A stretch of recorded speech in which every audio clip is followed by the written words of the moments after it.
Hi, this is Shauna, the CEO and founder of Fuel Talent.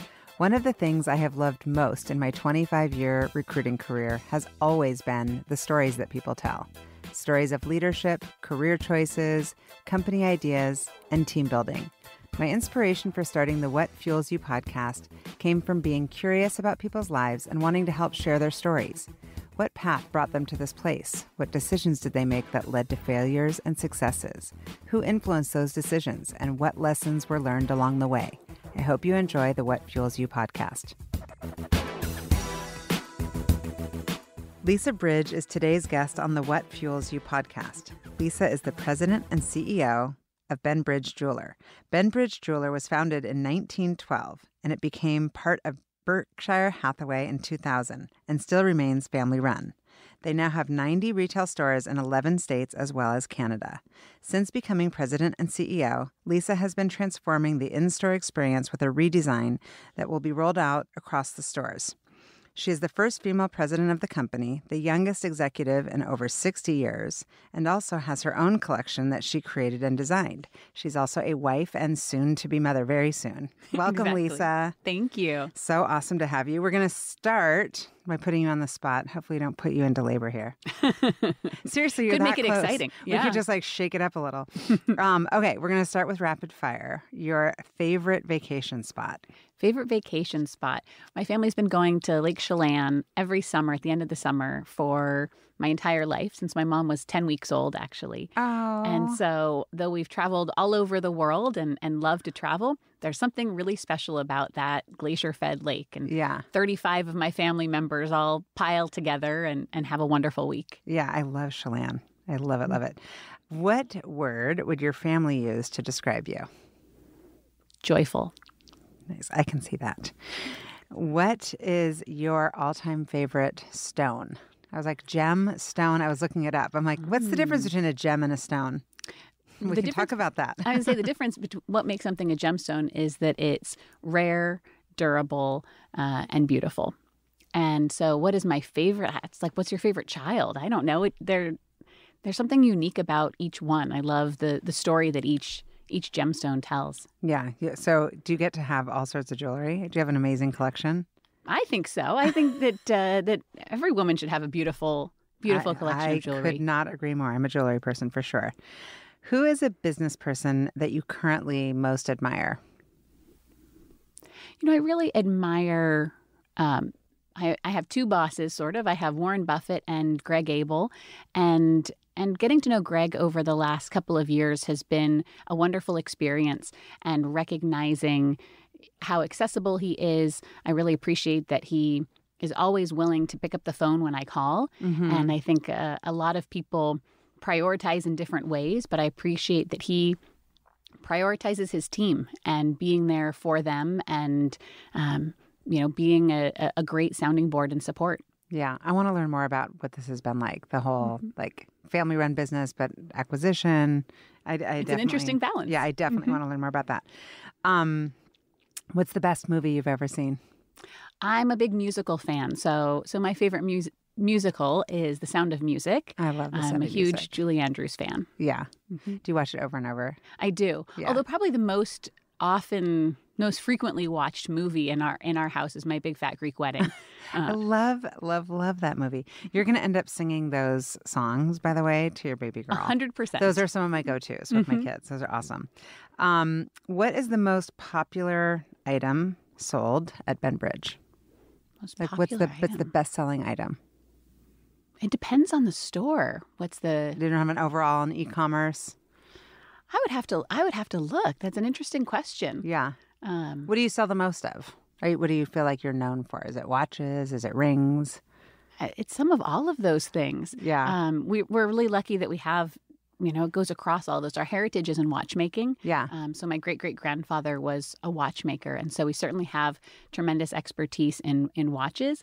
But there's something really extraordinary about getting to be a part of, that engagement moment and a beautiful diamond. I can only imagine. Personality. That's got to be super cool. Yes. So tell me, because in researching this, and I told you this as we were grabbing a quick coffee before this, Your story just really resonated because I have my own personal experience in family business, having been raised as potentially the third generation executive if things had gone on for our company. And you've done that, but it seems like in researching your background that it's almost like you've been bred to do that from day one. You started out cleaning counters and doing everything at the company. Why you? Like, where are you in the birth order? You have siblings? I do. So, it's unique because both we have this family business and this family tradition, but I grew up with my parents telling me, find what you're passionate about and go and do that. Go be a productive member of society in some way. And so I didn't think I was going to come into the business. While spring breaks were spent crisscrossing LA visiting shopping malls, and we got a day at the end for Disneyland if we were lucky. But I thought I was going to be a classroom teacher. Oh, interesting. I loved kids. I, taught religion school. I was a camp counselor. I was a babysitter. I went to college and got my teaching certificate. So really thought I was going to be an elementary school teacher. And a number of experiences brought me back to the business. Yeah. That were outside of it. Take me back. So your childhood, you were raised in Seattle, and you're one of how many kids? 2. One of 2 kids. And where are you in the birth order? I'm the second. You're the baby. Do you have a brother or a sister? I have an older brother. Oh, so the same as me. How far apart are you guys in age? 2.5 years, 3 school years. Okay, interesting. My brother and I are 15 months. So those dynamics sometimes take on the role. Are you like the baby of the family, or are you, how sometimes birth order plays a role? Well, I think for much of my life, I followed my brother around, just looking for his approval and following his path. I, followed him to college. We both went to school in St. Louis. Yeah, I saw that. How'd you choose St. Louis? How did he choose? I guess he was the first one to choose. He was the first one. So it was on my radar. You'd have to ask him how he came up with it. But it was a great school for me. It was just a wonderful group of passionate and dedicated students who were really involved. I remember when I was selecting schools and you talked to people in different schools and said, what does your day look like? I remember being at one school on the East Coast and I said, well, I wake up, I go to class, come home, I hang out with my friends, I do a little work and I go to bed. And I went to WashU. And they said, well, there's this activity and there's that activity. And then I go to this and I'm involved in that. And some days on Tuesdays, I go to this dance class. And I said, oh, this sound like my kind of people. Yeah. Everybody was doing a ton of stuff. Everyone was very involved and really curious and had really diverse interests. Yeah. And it was the right size school for me. It was big enough. There was always something going on. Yeah. But also small enough that I was never a number. Right.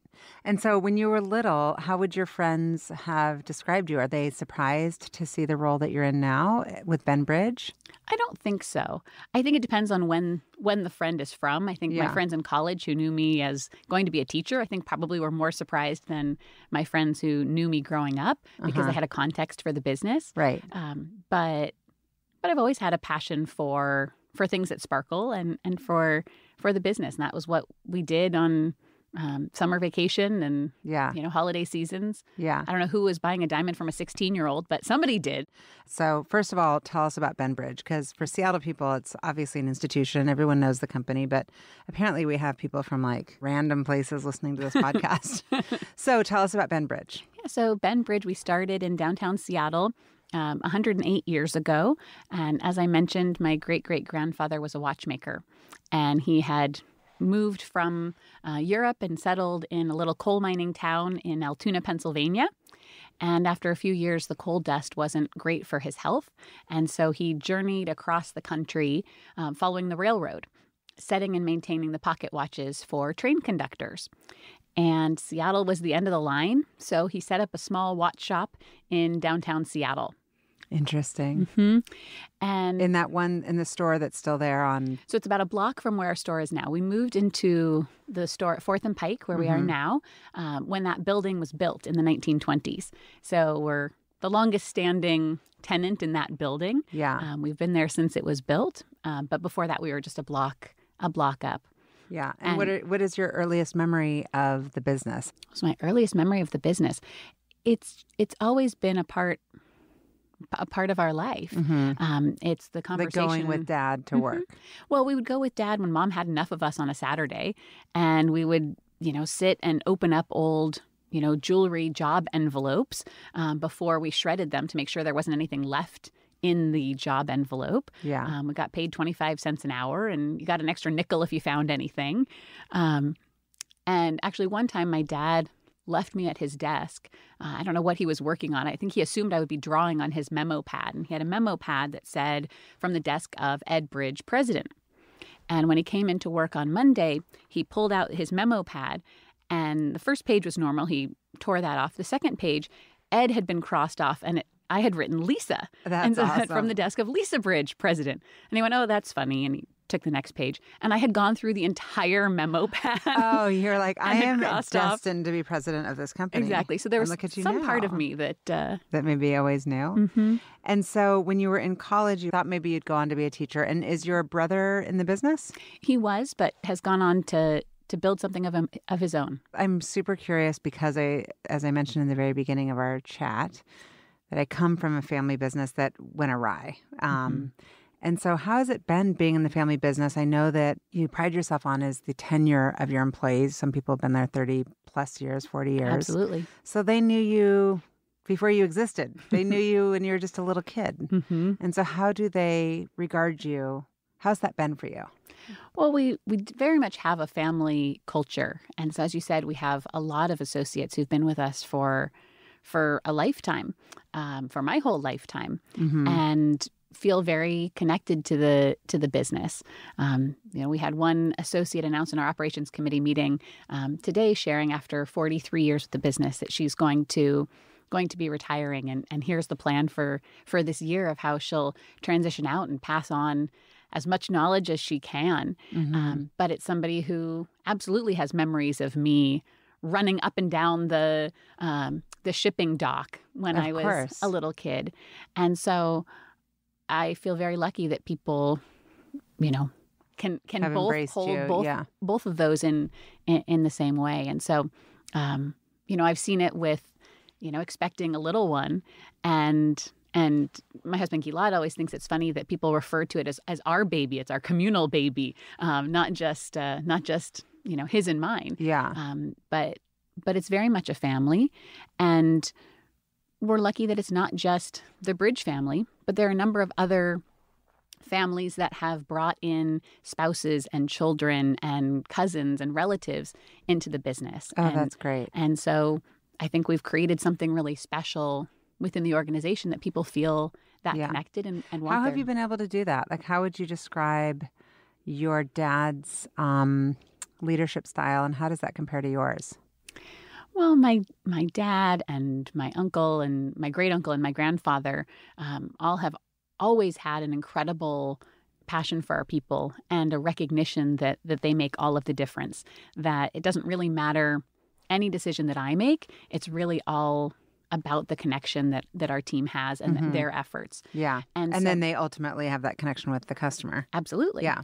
Absolutely. And so making sure people feel recognized. And so there are a lot of small and big things that we do that communicate how valuable our team is.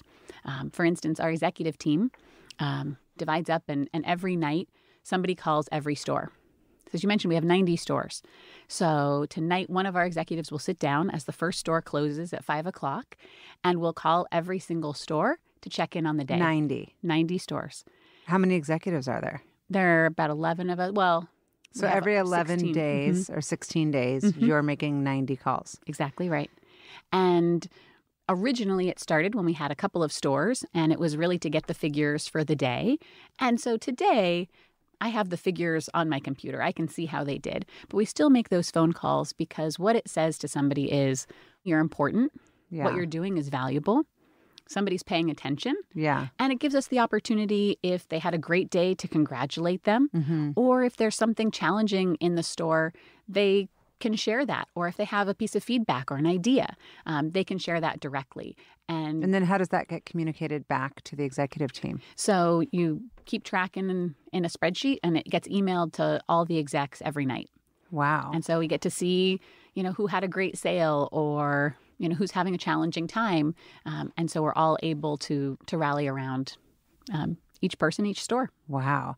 And so I started to research some of the designers. I'm a jewelry person. Yeah. And jewelry, I just feel like in the last several years, it feels like it's really taken off and that people follow designers almost more than stores. Like I'm not necessarily like, I want to shop at this store. I want to know where I can find this designer. Sure. And so how does somebody become a selected designer that you carry?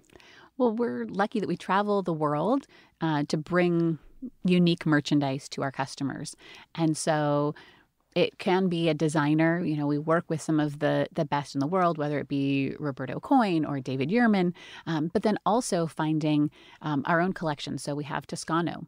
I saw that, the Italian. Yeah. So is that necklace Toscano? It is. It was a beautiful gift from my husband. I recognized it because I started to look at it online. I'm like, I like this. And you get to go to Italy. Not a bad place to go and look for jewelry. Place. Where else do you travel for work? So travel to Italy. Our buyers are in Switzerland and India and Hong Kong. And we were just in Tucson for the big gem show. So travel all over. We import directly, I feel like from about 15 different countries that we work directly with. And so for our Toscano collection, it's 60 different artisans that we work with to create this collection. Wow. And we have an amazing fashion buyer, Laura, who has been with us for almost 40 years and has these wonderful relationships with all of these different Italians, although they're always looking for, they say, where's Laura? Where's Laura? Yeah. Donde es Laura? Exactly. Yeah. So how do you keep people? 40 years is no joke. And so it's I guess, really important to tap into what people are motivated by. And so, yes, it's like we treat them well and they feel heard, but there's lots of companies who have tapped into that in the last 10 years. That's almost like so progressive from like 40 years ago. Yes. But nowadays, everybody knows to tap into and measure your employees' engagement level? Well, I think it comes from a really genuine and deep place, and also from allowing people to have their responsibilities and to take ownership. I was talking to someone else in the industry who's a vendor, a potential vendor, who we used to work with, and he was saying, I really want to come in and show you this new line. I feel really strongly about it. And I said, well, I'm not the right person to talk to. You need to talk to our bridal buyer. Right. He's like, well, no, it's really important that you're there. And I say, I don't write the POs. Yeah. I don't second guess our buyers. They have full ownership. If I were making all the decisions, why would I need them? Yeah. But to have people that you really delegate to in a meaningful way, that they have that sense of ownership over their purview, I think is really important to people. I completely agree. And when did the Berkshire Hathaway, I guess, acquisition take place? It took place in 2000, so 20 years ago. Okay. I didn't know that until I researched. How did that come to be? Was it just like a access to capital to expand, or like why was that important to the business? It was the right time for the business and for the family. And so looking for long-term, where was the right fit for the business that was going to make sure that the business continued to stay intact. My father had gone through a health crisis and looking at the future and unknown about, this next generation who was going to come into the business, and what's going to protect the business for the long term. And so looking at what those opportunities are, a lot of businesses that would have been interested in purchasing us would have, taken us apart or moved the headquarters elsewhere, consolidated in some way, and really didn't want that to happen to our people or to the business. Weren't selling because there was a lack of capital or because, my dad and my uncle wanted to step away. It was really looking for that long-term stability in that partnership. And how has that partnership been? It sounds like they've let you really do your own thing and been really just incredible sounding boards and mentors. Berkshire is just extraordinary and very unique because they really purchase businesses that are well run, that they want to continue to run that way. When Warren purchased the business, he told my father, continue to run this business as if it's your family's only asset for the next 2 generations. And allowed him to continue to have the autonomy to build the business, invest in the business in the same way. And so I'm sure there was trepidation from our team. Huge fear. I think in some ways it was, and was very scary, but came with great reassurance from from my father and how this was going to play out. And we're lucky that people, believed in leadership to stick it out and see how it would go. And really, the day-to-day business operations didn't change at all. Yeah. And how long have you officially been in the business? Have I been in the business? I think my official hire date was when I turned 16, is my official hire date. Before that, it was a bit more casual. So yeah. But when you got out of school and decided not to become a teacher right away and decided to move to Seattle, you came right home. And did your dad want you to have other corporate experience before coming to the family business? I've heard that a lot in family businesses. Like, go out, get beat up a little, and then come if you're still serious. Yeah, I think that there is definitely that philosophy from a lot of people. My dad wasn't too worried about that.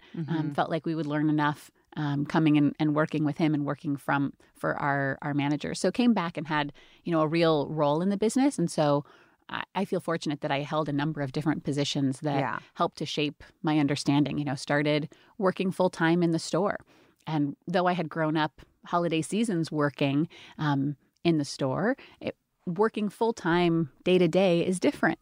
And so I'm really glad that I got to work in our Bellevue Square store and learn from an incredible team there of veteran sales associates, an incredible manager. And I knew that my time there was going to be somewhat limited. So I really used that time with a lens of learning. And what can I take from each of these incredible sales associates, and what can I glean from them that's going to take me the next step. Which of the jobs, aside from being president and CEO, have you enjoyed the most? Because I know that you've got a degree from Gemological Institute of America. Is that a prerequisite for which types of roles? So it's an important one to have that depth of knowledge in gemology. And so it was key in transitioning from being in the store to working in our merchandising department. And so having that understanding of what am I really seeing, and being that knowledgeable authority. I'm not sure that there's anything I could have done in 6 months that would have moved my career forward faster than going and devoting that time to really understanding gemology, understanding diamonds, understanding gemstones. And what did you learn? Like, what could our listeners take away if there's just like, here's a quick Cliff Notes on what to look at? I mean, obviously there's the four C's. The four C's for diamonds. What else should people be looking at? I think the most important is really trusting your eye and trusting what speaks to you. And so when you're looking at two diamonds, even if they have the same four C's, they can look entirely different. If you filled this room full of all 5'8" blondes with blue eyes, they wouldn't all look like me. Even though on paper, maybe they should. And so the same thing is true when you're looking at a diamond or a gemstone. There's going to be one that just speaks to you, just like an individual person speaks to you. And so to trust that instinct and not necessarily go by a piece of paper or a statistic. It's what's beautiful to you. Yeah. It's interesting because before I got engaged, it's almost like anything. Like once you start, I'm looking for a car, and then you're focused on cars. Or like now you're in baby mode, you're like, okay, cribs, But when I was in kind of ring mode, I wanted I don't even know how to describe it, but I wanted like tapered baguettes on the side with a single solitaire in the center, which beautiful and classic, which is very classic. But now then I had it redesigned like 10 years later, a little bit more vintagey, kind of like lots of little diamonds all around it. Beautiful. So I guess what I'm asking is, there really are trends, right? So what's the current trend in diamonds as far as engagement rings? So what's popular in engagement rings right now are lots of things, anything that's going to be a little bit unique. So we've seen a great resurgence in fancy shaped diamonds. So fancy shaped diamond is anything other than a like round a pear? diamond. Sure. A pear. Old school. A cushion, even a marquee, any kind of a shape other than round has grown. I mean, rounds are still by far most popular, but we've seen a great growth in fancy shapes. Also in color, whether it be colored diamond or a colored gemstone, or some kind of a tweak to an engagement ring. So we launched a new bridal collection and a bridal experience last year called Bella Ponte. meaning beautiful bridge, and they're beautifully designed. Our bridal buyer, Angela, did an incredible job of designing them. But if you say, gosh, I like this, but here's how I want to tweak it. We introduced hologram technology into our stores so we can show you what that ring would look like.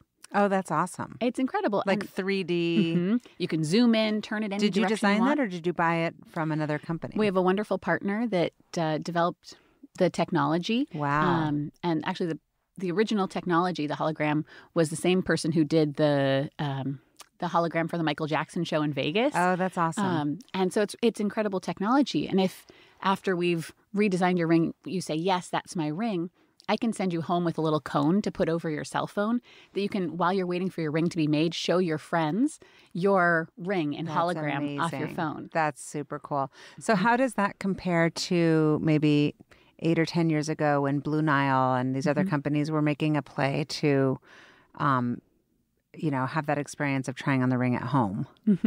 Well, so as we're seeing across industries, all of the pure play e-tailers are now opening stores, recognizing that people want to touch and feel Absolutely something, any purchase really, but particularly jewelry. Most customers are starting online. 80% of our customers have been online before they walk through our doors. And then they come in and they're like, hey, I saw this. But they still want to come in and have that experience. And so that personal interaction is just as important today as it ever has been in jewelry. Interesting. And are you going to be continuing to expand your presence as far as bricks and mortar and Yeah, we're always looking new at stores? Absolutely, always looking at new opportunities, looking at them in slightly different ways or in different locations than we probably would have 10 years ago. But always looking at new opportunities. Where does the mall experience compare as far as traffic to the non-mall experience? It depends on the property. It's very specific. And so you have, here in Seattle, places that have really invested in their experience, whether it be Bellevue Square or University You've Village. got such a good location in Bellevue Square, too. That's do. like you cannot not, bump into it. They've been wonderful partners for a very long time. And so in both of those centers, you have investment and innovation in the experience that people are offering. And so the traffic in both centers is incredible. In centers and other areas that haven't invested, that haven't created something dynamic, the traffic is challenging. And so looking at each store and each property separately is really important because they're not all the same. So you're looking at more year over year, month over month versus store to store. Well, and the direction and vision for each center. Yeah. And so tell me what you're working on now as far as the stamp that you're putting on the business. You personally, like some of the stuff that you're working on, which I loved reading about. Well, we have a lot going on. And so you had mentioned earlier about our in-store experience. And so really thinking about what do we want to happen in store? It can't be just a place to come and see jewelry. It has to be more than that. Certainly you have to have beautiful jewelry within it, but it has to be more than transactional. And so re-envisioning, how do we share our unique stories? How do we bring our heritage forward? So the first store in our new concept was at South Center, and we've been in that center for over 50 years. It was our second store after our downtown Seattle store, and we have an incredible crew there. And a few of the things that we added to it was we brought our watchmaker forward. We call our alchemy lab. I love that. People want to see that stuff. Absolutely. We have more watchmakers than any other retailer in the country. Yeah, it is. Right? Absolutely. You're like watching the little, watching it get made. People love it. And 100%. it keeps them in the store longer. Yes. And you can see into that space either walking down the mall or from within the store. And our watchmaker, Ray, in that store has done a beautiful job of being able to show the craftsmanship in watchmaking and bring that forward.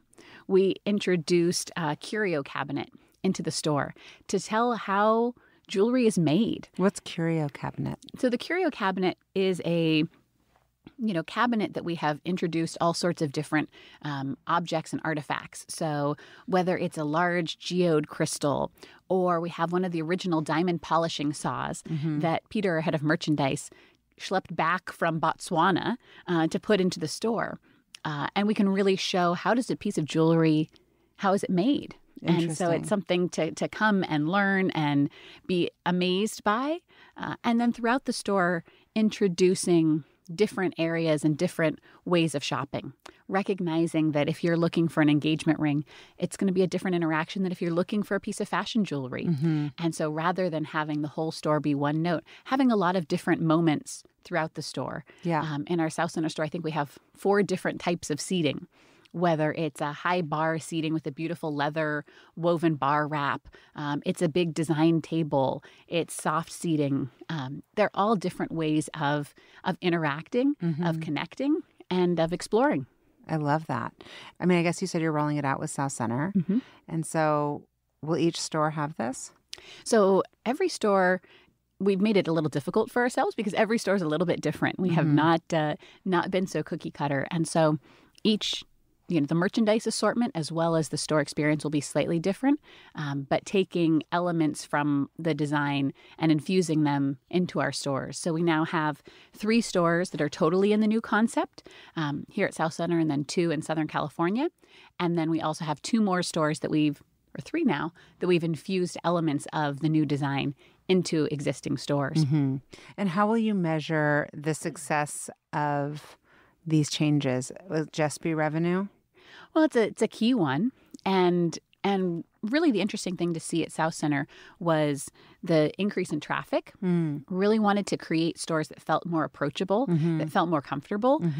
And so I think by having enhanced traffic, that tells us that people are comfortable walking in and want to spend time there, dwell time and the amount of time they spend in the store. And certainly sales, we're a retail business. And so sales is a big indicator of success as well. Yeah. And are there words that you would use to describe when you say us, the feeling that you're hoping that people have and the style in general? I think classic is a fair description, but I think we also push a little bit further than that. Quality and value and beauty, and I think it's not a trendy, it's a trend, extends beyond. Yeah, it's a timeless trends. Beautiful piece of jewelry that is going to be a part of your life for a long time that you can also pass down. When I was getting my husband his I can get watch behind for that. Absolutely. I love that idea. The watch for his wedding, and I was looking at what I wanted to engrave on the back of the watch. I was thinking about what would be meaningful not only to him, but someday to our hypothetical at that time children. Yeah. And what would they want? And so what did you put? So for his watch, because our last name is Berenstein, so I call him my bear. So I said, my love, my bear, my forever. Aww. And then also on the inside of his ring, wanting to engrave something meaningful. So did the classic Ani Lidodi Vidodi Li. I am my beloved and my beloved is mine. That's amazing. I love it. And so how did he propose? Well, he knows more than your average person about diamonds at this point, hanging around me. The proposal was extraordinary. I think I talked to him right after that, and I think he told me, and I'm forgetting. Well, so he created quite an elaborate scavenger hunt. And so I had been sitting in my office one Saturday. My brother walked into the office with a card. We were supposed to be babysitting for our nephew that afternoon. And, the card had 2 matchsticks, and it said, the perfect match. And it said, hey, babe, change of plans. We'll see Asa, our nephew, later. But for now, go to the Georgian room at the Fairmont Olympic at 2:00. Love Gilad. And so I went, okay. Had you spoken about getting married? Well, I absolutely knew that was the direction we were. But you hadn't been looking at rings and in that zone. No, but I knew what I wanted from a ring. My grandmother wears a 3-stone emerald cut ring that was my great-grandmother's. And so that's always been the dream style for a ring. So he knew that. That was well known, I suppose. Yeah. And so set off on this journey, went to the Georgian room, and he was not there. but two of his closest and two of our closest girlfriends were there, and had tea with them. And they sent me then on to my nail parlor where two more friends were sitting there, and who then sent me on to a restaurant we had gone to and had gone champagne tasting, where two more friends were sitting there, some of which flew in from other states to surprise me. Oh my gosh, this is incredible. It was truly incredible. And then the last card said, "You are my bucket list." Oh my gosh. And said, meet me where we went on our first date. Can't wait to see you there. So I walked in and walked up the stairs, and in perfect Hollywood moment, he just turned around with 2 glasses of champagne and proposed there. And then we went to my parents' house to go tell them the great news, and the door opens, and of course there's all of our friends and family waiting to celebrate. Beautiful story. It was That's magical. It was magical. Absolutely. That is so magical. And so the ring. He got from. So it was the grandmother's hand down. No, my grandma has her own vision for the ring that she wants to give her 3 sons each a diamond. Yes. From that was their mom and their grandmother had worn. But it was beautiful. It is a beautiful 3-stone emerald cut, and my brother helped him pick the center diamond. And to make sure that nobody knew what was going on, he knew that they couldn't meet at the office. They couldn't meet in a store. They couldn't meet at our house. So they went to Gilad's empty condo at the time, since we were living together. I think sat down on the floor and looked at diamonds, in whatever lighting was in his old condo, to pick out the perfect diamond. It is stunning. And I know that we're not on TV. We're on a podcast, but I'm just telling you, listeners, if you ever get a chance to see this ring, it's absolutely, absolutely beautiful. So a couple of more questions, and then I'm going to let you go. How has this role for you as president and CEO of the family business been different than you expected? It's a great question. I think at the beginning, the biggest surprise was how quickly every hour pivoted in terms of what was needed of me, in terms of the conversations I was having and the challenges that came so quickly. And so to pivot from a conversation about a new beautiful piece of merchandise and a new line that we're considering, to then going to a financial meeting, to then talking about 401k and benefits and how quickly each time you have to pivot. Touch everything, right? Mm-hmm. And what are you working on as a CEO as far as your weaknesses or your blind spots? One of the big changes that took place over the last couple of years with me stepping into this role were going from, for the last 2 generations, having co-CEOs, having 2 leaders, to now it just being me. And so one of the areas that I've really focused has been on building and developing my team and making sure that I have the right people and empowering the right people and giving them the tools, hopefully, to be successful in taking on more, because I'm asking more of them, because I can't be in as many places as 2 people could be. Yeah. And particularly as a new CEO. And so making sure that I am spending as much time as I can developing my team and encouraging them and then also getting out of their way and letting them run with their vision and with their passion. Yeah. What kind of qualities do you look for when you're hiring people? Well, I look for somebody who is passionate, who is dedicated, who is driven, but really wants to work as a team and really wants to develop their people, because we learned very early on as a business that one person can't do it all. And so somebody who wants to invest in their team and wants to help them to develop. And as I'm putting together my team, making sure that we have diverse skills and backgrounds. And so right now we have a really lovely balance on our executive team between people who've been with us for 25, 30, 40 plus years and people who've been with us 2 to 5 years and who bring their subject matter totally different experts. Perspective. Yeah. And trying to make sure that this group works really well together is essential.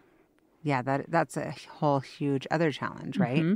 Just old school meets new school mentality, approach. Mm-hmm. How much emphasis are you putting on your social media and kind of how you market the company?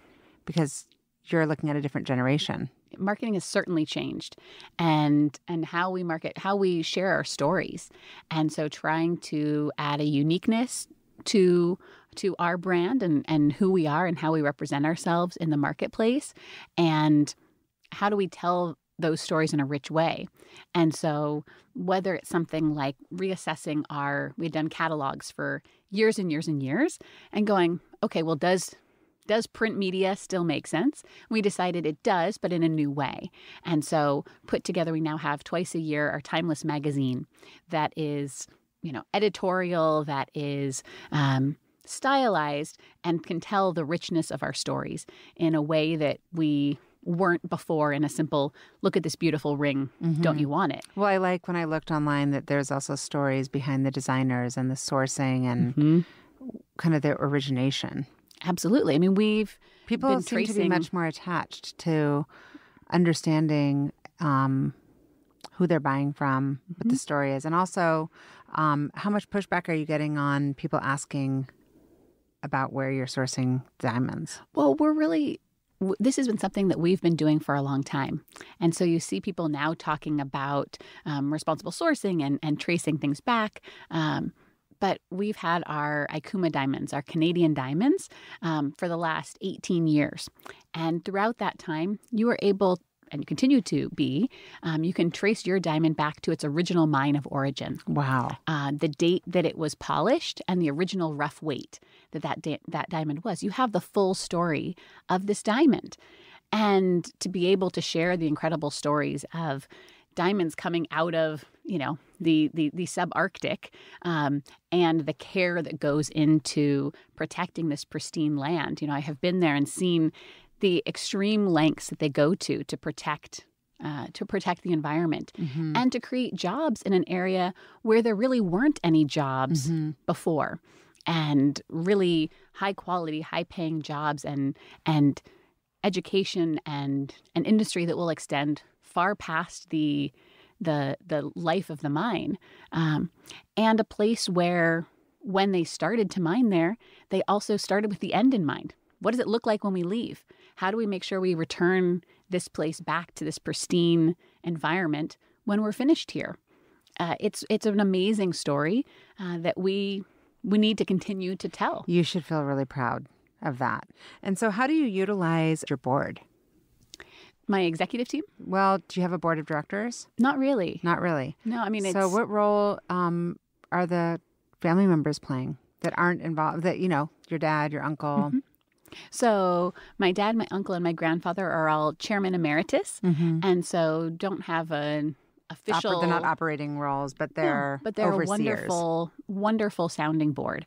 I feel very lucky that I can call my dad and get his perspective. And I think my grandfather has been more engaged since I took over than I think he was beforehand, wanting to know what's going on. Real estate has always been his passion. So wanting to hear what's happening with the different landlords and in different centers.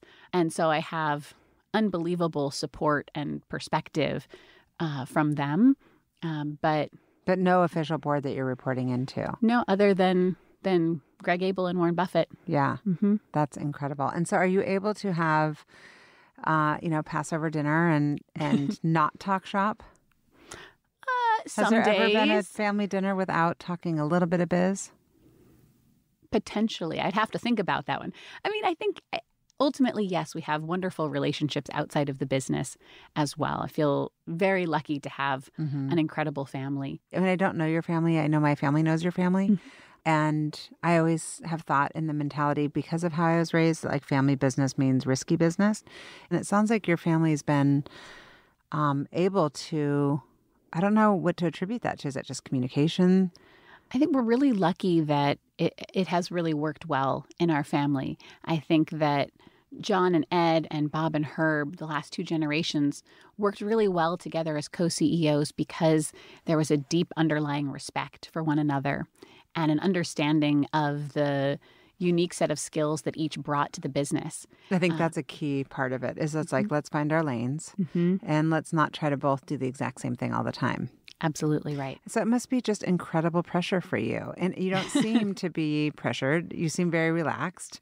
But the pressure of being not only a woman, but a young woman and being a single leader, the history of the business. How did the company decide to make that change? It happened over time. It wasn't one It wasn't moment. one sitting down conversation like, hey, Lisa, what do you think about? No, it was really over a number of years of growing and taking on more responsibility and stepping into this role. And the other thing that was different about this transition as opposed to the previous is because this was the first one where we weren't family owned. So it wasn't just my father and my uncle saying, okay, it's time now and we're ready to retire. Ultimately, it had to be Warren's choice that there was going to be a transition and that was going to be to me. And so I feel very humbled that he had that faith in me and in the future of the company and the vision that I had laid out and was given that opportunity. Yeah, it's incredible. And you seem to be really big time thriving. So how do you foresee the next year looking? You're going to have a little baby girl in 3 weeks. Huge mazel tov. Thank you. How are you planning on balancing it all? Are you going to take a maternity leave? I will take a maternity leave, not a huge one, but definitely will take some time to, to spend with this little one and to see what life looks like on the other side and trying to create as much space as I can for what that's going to look like. And so making plans for what that looks like afterwards, but also knowing that a lot is going to depend on her. And I'm extremely lucky because I have a wonderful partner in my husband. And so, I don't think I have to do it all because we're going to do it together and we're going to figure it out together. And we're lucky that we have, two sets of wonderful parents who are going to be there for us, who are there for us and will support us in any way that they can. And I have a wonderful team who's encouraging and supportive of me doing what I need to do and are, just as happy for me to be embarking on this chapter, I think, as I am. Yeah. And so I couldn't do it without I have to say, I'm like, I want to hold the baby. I'm like, my kids are getting older and I'm like, let me hold that little munchkin. So do you currently have any formal rituals or ways that you set yourself up for a good week? I'm even still very much I'm a morning person. And so I'm happy to get out of bed in the morning. I work out in the morning, and start the day with energy. I like to be in the office relatively early, get a little bit caught up on the day before meetings and everything of the day unfolds.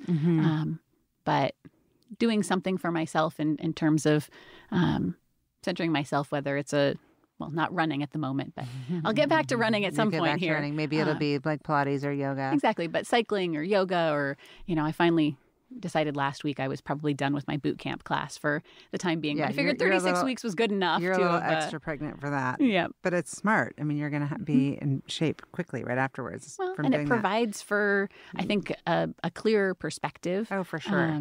What words would you use to describe your perfect kind of Saturday or Sunday? Are you a homebody? Are you out and about? Are you adventure seeking? Yeah, always out and about, certainly, and always surrounded by people.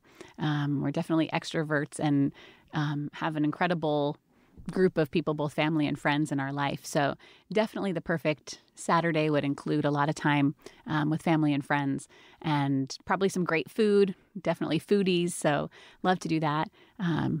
Next winter, you'll find me on the ski hill this year. Not so much. Taking a little break. But I've already told Gilad that next year he's going to have some daddy-daughter days on Saturdays. And he doesn't ski. He's game to go, but yeah. Well, but more sit in the lodge or go to the hot tub. Go to the hot tub. Maybe he'll snowshoe or cross-country ski. Could be. You never know. Never know. I always end it with asking what fuels you. What's the ultimate thing that you're fueled by? I'm fueled by putting good energy out into the world and creating joy and happiness out there and the people in my life. And so being able to create joy through our business and seeing the incredible moments that we're a part of and deep, meaningful ones that we get to be a part of in really intimate ways is extraordinary. And what other business is such a happy it's such business? a happy with chocolate. You're making me want to go into the store. Well, I come want to in. go. We'd love to see you. I want to go straight from this podcast to the store and go shopping. Anytime. You got me in the mood. Thank you so much for being on the podcast. Absolutely. Thank you. I appreciate it. Thank you for listening to the What Fuels You podcast. Be sure to subscribe, rate, and review on iTunes, Google Podcasts, or Spotify, and follow us on social media to keep up with the latest news and episodes. You can also contact us at podcast@fueltalent.com to provide feedback, ask questions, and share topics or guests you would like us to cover in the future. We hope you feel inspired by our guests and that we have helped fuel your day. Join us next time for another episode of What Fuels You.